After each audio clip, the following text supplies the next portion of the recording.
I'm assuming y'all got that flow map copy already, right? Yup. Alright. We on our stuff today. Alright. So, Don't listen now. we just left from Washington. Washington was our what? He was the first president. Now we're on to John Adams. He's our second president. And John Adams is a federalist. That's important though because he's gonna be the first and only federalist president we'll ever have. They tell you what they is and back in the book. They do. And you will see that he is going to be the only federalist president we'll ever have. That's what we were saying. Tell you where they from. If you guys would just think for a second, think back on all those challenges that Washington went through. What was his position on foreign affairs? He wanted to stay out. He advised the Americans to stay out. He wants to stay out of it. He wants to be neutral. Adams, he's going to take the position of Washington. He wants to be neutral. He wants to stay out of it. You better turn on like this. But this Dang. It's not going to happen. He wants to be neutral. When it comes to foreign policy, he wants to be neutral. But friends, they gonna make it hard. Looking at our simple question, when someone wronged you, and you know you've been done wrong, what should our immediate response be? Some of you guys said violence, and some of you said none. Is that all you're going to stick them in the small boxes? So, as soon as Adams comes in, boom, he has a conflict with France. They begin seizing our American ships, basically for no reason. They are in conflict with other European nations, and they just want to control the sea. They seize anything they see. So, we are left with a decision. What are we going to do? A lot of people, like some of you guys here, wants to go to war, especially the Federalists.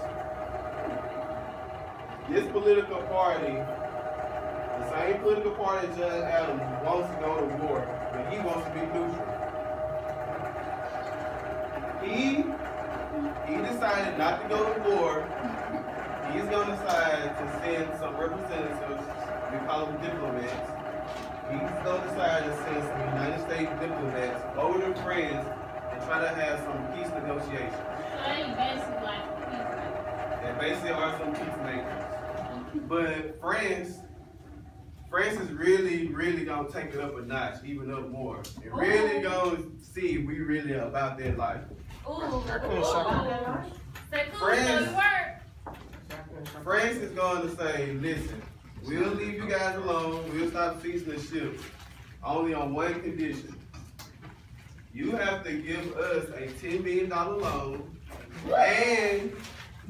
and we need $250,000 cash for our prime minister. Okay, that would be easy. I mean, we could loan them $2 million, but they gotta pay it back. We can give them like 2 years and then like. But can you really trust a country who is seizing your ships, saying that we're not going to stop until you give us a $10 million loan? Can you really trust them? It's basically the same. Can you really trust them? No. You really can't. That discussion, that conversation that they had, we want to call that the XYZ affair. XYZ. That's all Oh, right. already. And the reason we call it the XYZ affair is because the actual people that we talked to in France, their code name was Code X, Code Y, and Code Z.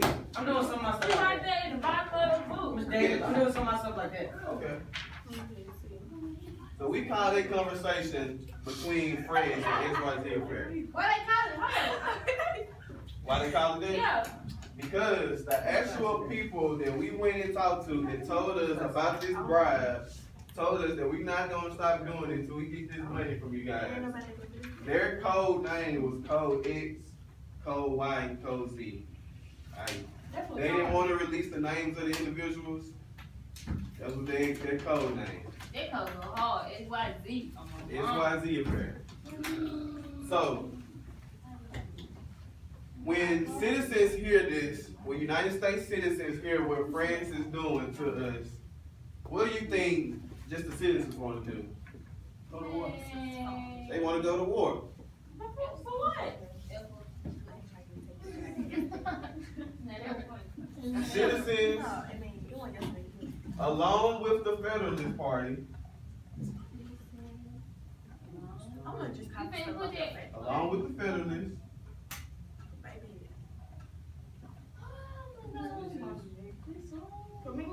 wants to go to war.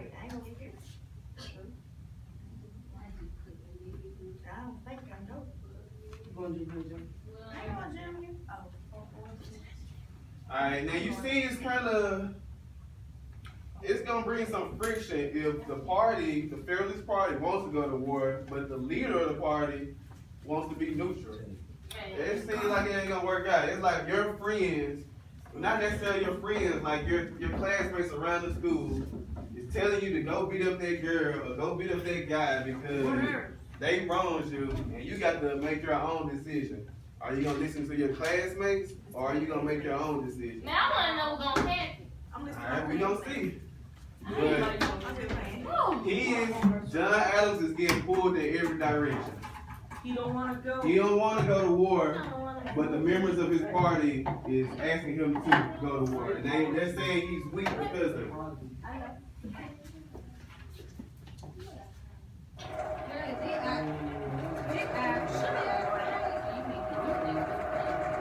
This, y'all listen, this disagreement between the party and Adams is going to cause this Federalist Party to split. One of the main reasons why it splits is because the Federalists is going to criticize Adams for not going to war.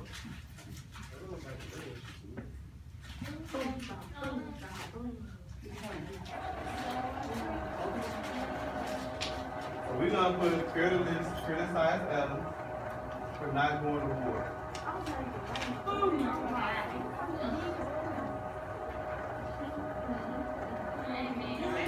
They need to go ahead and squash stuff. Or can they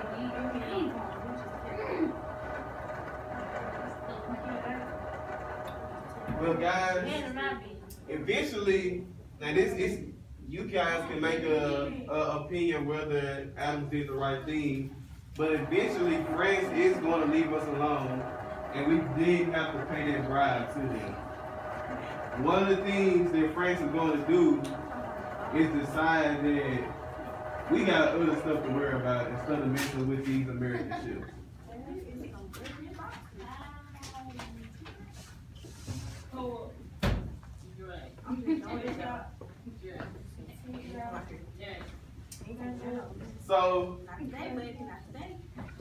So think about a group of individuals.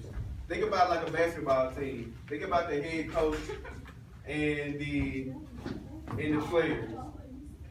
If the coach wants to do something, but the players got a different idea for it, you think that team is gonna be good and grow, or it's gonna be weak and get worse over like time? what LeBron did, he wanted to run up a certain play, he didn't worry about it. And what happened? That coach ended up getting fired. He can get worse. It's gonna get weak. It's gonna weaken and get worse.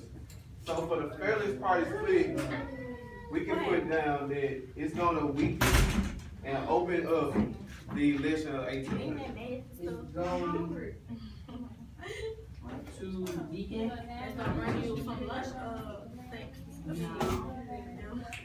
It's going to weaken. Oh, W-E-A-K-E-N. W-E-A-K-E-N. You spell Frank's wrong. You put F-R-A-N-E. You know what I meant, No. You said F, she used to say F-R-A-N-C. Please let's not misspell words he's got on the board. Ah, that's very wrong. Alright, What this So, mean, though? the Fairness Party weekends and opened up the election of 1800. So you guys can kind of see the crackling of this Fairness Party and why we probably won't ever have another Fairness president. They can't agree on the same stuff. I'm waiting to Jay. Wait, I ain't got time but to the do Federalists, why not come? How come we'll probably never have another Federalist? Because we'll never have another Federalist president because the decisions John Adams made as the Federalist president went against Call me John. his contemporaries, and the party would never be as strong as it was when it was all together. But now they're splitting. People have different views, different political views. In a political party, what makes a political party strong is that everybody within has the same political and economic ideas. That's what makes a party strong.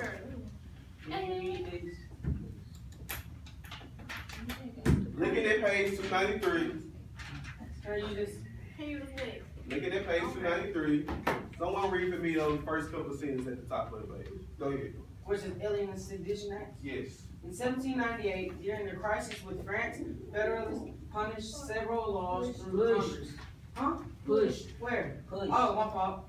Federalists pushed several laws through Congress. These laws are known as the Alien and Sedition Act. Keep going. Alright, yes, read, go on some more for the board. Under the Alien Act, the president could expel any alien or foreigner thought to be dangerous to the country. Another law made it harder to immigrants to become citizens. Before 1798, white immigrants could become citizens after living in the United States for 5 years. The new law made immigrants wait 14 years. The Federalists passed this act because many recent immigrants supported Jefferson and the Republicans. Alright, hold on. Alright, so the Alien Act, it made it harder for people, immigrants in particular, to become fully natural American citizens. It made it tougher. It made them wait a longer amount of time. It made the stipulations harder for them. Adams, hold on. Adams and the Federalists got these acts to pass based on the fear of the American public. They were fearing France. They were fearing the way they executed their king. If you remember from last class, how they beheaded their king when they started the revolution. They was getting fearful of France and the French people. Adams and the Federalists, they played on this fear. They got this legislation that Alien Act to pass, which made it much harder for immigrants to be full natural American citizens. They also got the Sedition Act to pass. This act had really a lot to do with people here in America, the citizens. I'm gonna ask you guys a question. In just your opinion, do you guys believe that as American citizens, we should have the right to speak out against our government? Yes. Y'all think so? Yeah. Okay. Well, Adams and the other Federalists, they seen that as potential danger. They passed the Sedition Act, which made it illegal to speak out against the government. That's like a So that's speak basically it out against the government. They can start a war or something. Like They use that example to get the legislation passed. But go ahead. So like they're basically saying that we can't like talk about the government and how like they're saying like basically how we can't talk about the government. so, like we can't talk about the decisions you make. I give you one example. It was a congressman. He was a Republican congressman. He worked in the Senate. He had a very good job. I mean, I would want to be a senator one day. It's a very good job. He spoke out against the Federalist Party and John Adams. The only thing that he said was that John Adams is not the best president for the country. What do you think happens to him under this new law that we can't speak out against? Well, you got killed. What happens when you do something illegal? You get arrested. You go to jail. I got That's what happened to this man, a senator in the United States. He was a Republican senator, was jailed for speaking out against John Adams. So, for our description of the Sedition Act, we gonna say led by Thomas Jefferson, because he was the leading Republican at this time. So led by Thomas Jefferson.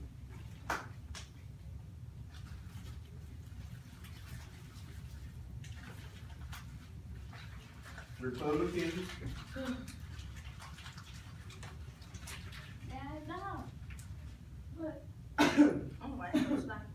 Republicans felt that the Sedition Acts were unconstitutional.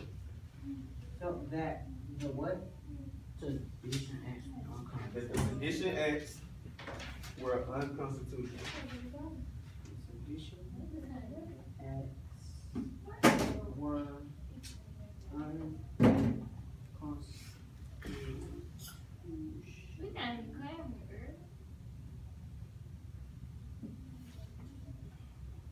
Alright, led by Thomas Jefferson, Republicans felt that the Sedition Acts were unconstitutional.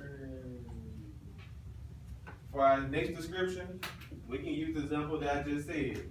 Republicans, many of them were jailed because of these acts. many Republicans Many Republicans in jail. were jailed because of the Sedition Act.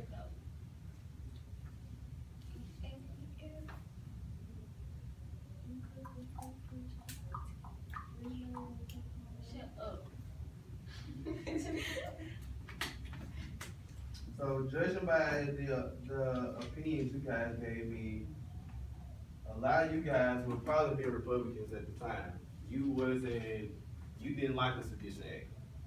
You think we should have the ability to have full free speech and say what we want to say. Did they get life in that? They called it free country. Now they didn't get life. But when they got back out of jail, they ain't had the same job.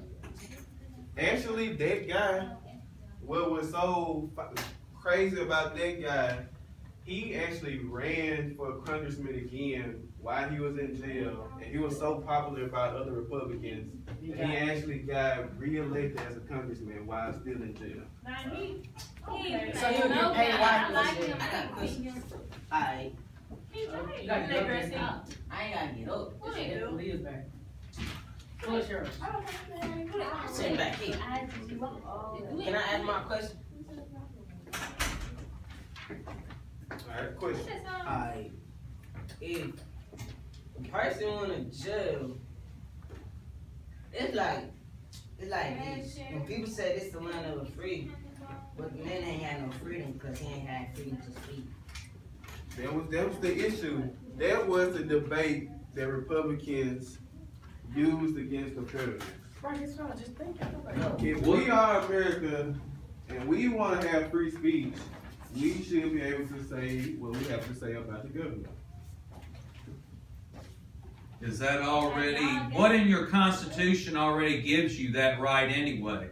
That you have the right to say what you need to say, print what you need to print, and assemble peacefully. What in your Constitution gives you that right? Go back to your calendar. Letter B, the Bill of Rights. It's in your Bill of Rights. That is your First Amendment, the freedom of speech. The first 10 amendments are your most basic rights as an American citizen. Whether you agree with President Obama or you disagree with him, the United States government cannot throw you in jail because of your criticisms of President Obama or President Bush or President Clinton or whoever will take over as our next president. Anymore. Well, that law, do you see why the Republicans said that was unconstitutional? What does your Constitution say? What was your First Amendment? Freedom of speech. Class, what was your First Amendment? It was your freedom of speech. That's why it's unconstitutional, because it says right there, you do have that right. Congress can't just make a law say, oh, that doesn't apply today. They can't do that to you. We don't lie. And if you let them get away with it, that's your fault. So, piggybacking off what Mr. Seiko said, that this act did get passed. People felt that it was unconstitutional. So what you guys think we did about this? How did we solve this issue, this act getting passed? A national law that everybody is gonna be subject under. How are we gonna get around this national law? Fight. Well, so far in our short history, we have done a lot of fighting. So I don't see, I can see why he's saying it. But actually what we're gonna do is a keyword. Look on page 293. Opposed? What is that word in blue? It says nullify. What does that word mean? Cancel. What does nullify mean? Cancel a law passed by the federal government. It means council. Guys, there were 2 states who are going to nullify the Alien Submission Act. Kentucky and Virginia. Kentucky and Virginia. And Virginia is actually the home state of Thomas Jefferson. So, Wow. we all say Kentucky and Virginia nullified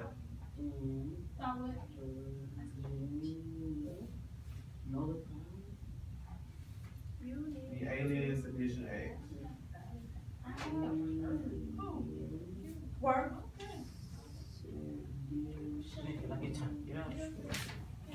Kentucky and Virginia nullified the Alien Submission Act. Guys, have you noticed that we have laws, a national law that everybody's subject under? But if you go from state to state to state to state, it may be different depending on which state you're in. Oh, you talking like certain state you smoke weed or something? Chris is on the right track. The most popular issue that's going on now is the legalization of marijuana. Right now, as of today, it's called in America, this is a national law. This is for everybody. They just made that on this. Yep. No, this has They been been made on it the up. law But I for a saw long the time. news. Hold on, listen. Right now, the possession, distribution, or selling of marijuana is illegal. If you get caught doing any of the 3, you will go to jail for it. But in certain states, if you notice, they are either less lenient on the law, they don't enforce the law, or they have completely nullified it and passed their own legislation. I thought can't they be used for medical and recreational use? Well, nationally, the national U.S. law, you can't. It is illegal to be in possession, to distribute or sell marijuana. But if you notice in different states, they have either passed their own legislation, they either nullified it, or is very, very, very lenient on it, meaning they don't even enforce it themselves. Guys, that whole idea, it was born right here in the 1800s. For our next session, we can say that the notion of states' rights was born under Thomas Jefferson. He was the leader of this idea of states having their own What rights. did you say? For our second description, we can say under Thomas Jefferson, the notion of states' rights was born. For the first one, did it say modify? Under This was That don't make no sense. nullified. Nullified. What doesn't make sense? Under Thomas Jefferson. What doesn't make sense? Ms. Dennis, No, I'm just saying, I state can't have marijuana, but some states can.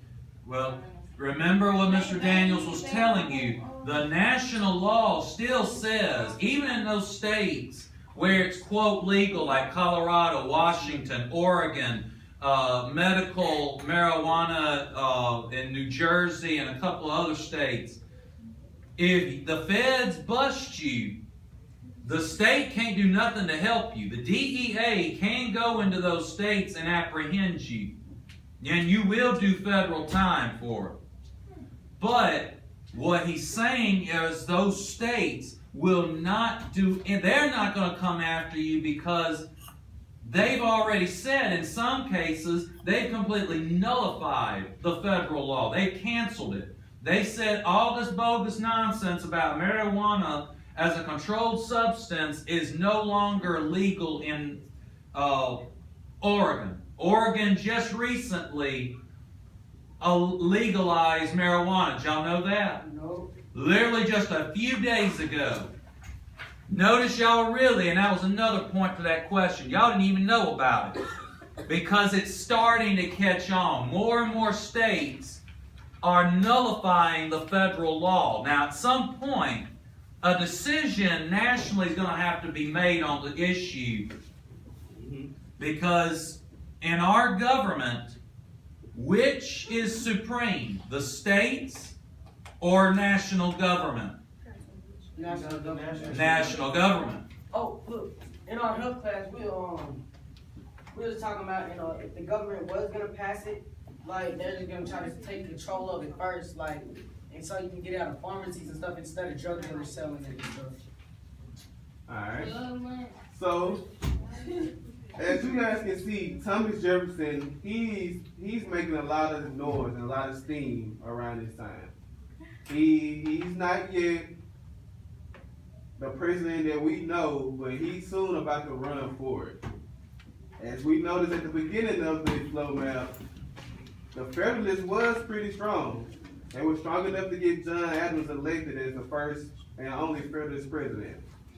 But we see that dealing with friends and passing these alien and sedition acts, they're starting to get weaker and weaker down this flow map. So the election of 18